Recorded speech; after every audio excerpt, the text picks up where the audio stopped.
আজকে আমাদের নারায়ণগঞ্জ সরকারি মহিলা কলেজে শিক্ষক পরিষদে ফল উৎসব হচ্ছে।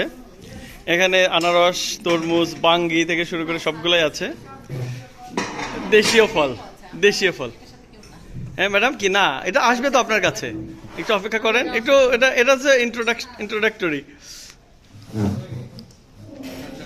শফিক স্যার, কি আরো কি চায়? এটা বুফে, ফলের বুফে। মহিউদ্দিন, কি যেন বলতে চাইছিলেন? পোজ দিন না কি যেন, পোজের কথা কি গেলে এখন মুখে লেগে গেছে। তাড়াতাড়ি যান ম্যাডাম, তো তাড়াতাড়ি যান, ভিডিওতে তো আসবে না। স্যার, এটার দাম ঠিক আছে কিনা মনে করেন যে এটা এখানে কি কোনো দুর্নীতি হয়েছে কিনা স্যার?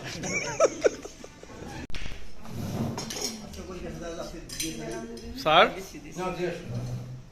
আপনি তো সব মানে কাটাকাটি থেকে শুরু করে ডিস্ট্রিবিউশন সবই আছেন স্যার।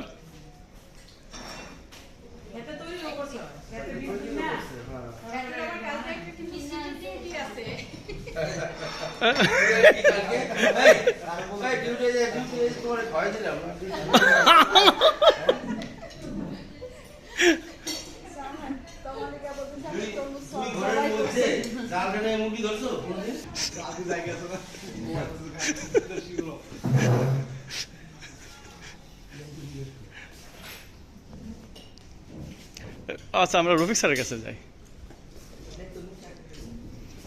স্যার এখন বলেন। স্যার, কি এত মনোযোগ দিয়ে খাইতেছে, একটু তাকাবেন না?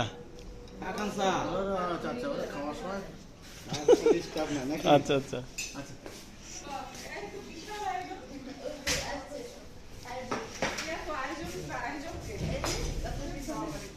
আয়োজক হলো সম্পাদক ম্যাডাম।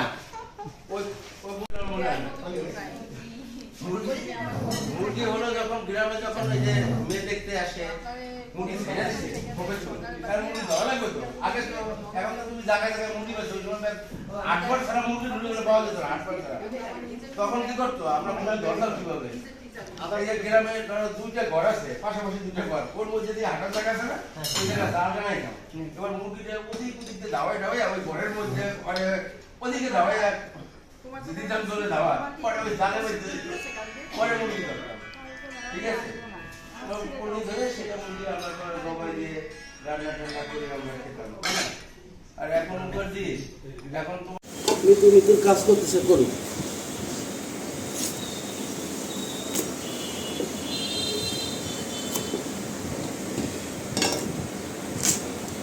ঠিক আছে না?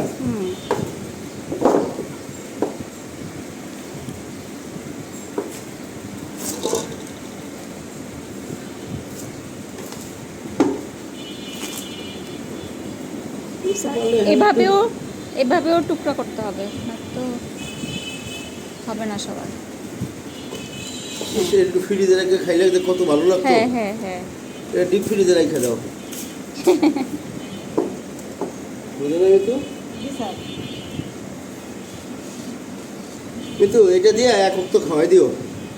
কি দিয়া কদি? চিংড়ি মাছ দিয়া আমার বাসায় হয়, যেগুলি মনে করে বেশি সাদা পড়ে